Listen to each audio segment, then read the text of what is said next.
Buka pakaian saja tidak bisa, Agus Buntung lapor Prabowo hingga Kapolri.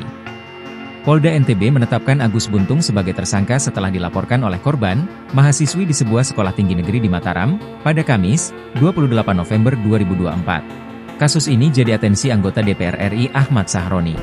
Agus Buntung juga meminta bantuan ke Presiden Prabowo agar mendapatkan keadilan. Agus Buntung mempertanyakan logika yang dipakai untuk mentersangkakannya.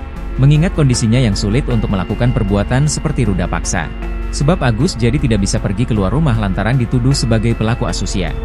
Bahkan, sehari-hari Agus mengaku masih dibantu orang tuanya untuk berpakaian hingga makan. Agus juga menegaskan bahwa jika tuduhan ruda paksa itu benar terjadi, korban pasti bisa melawan.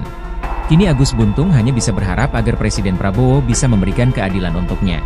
Pasalnya, ia masih ingin melanjutkan karir sebagai seniman dan statusnya sebagai mahasiswa. Saya ingin membuat Presiden bangga dan mungkin bisa dikenal oleh dunia, ujar Agus. Kepala Subdirektorat Renakta Polda NTB, AKBP Nimade Pujawati, menjelaskan penetapan tersangka terhadap Agus pun sudah melewati sejumlah rangkaian.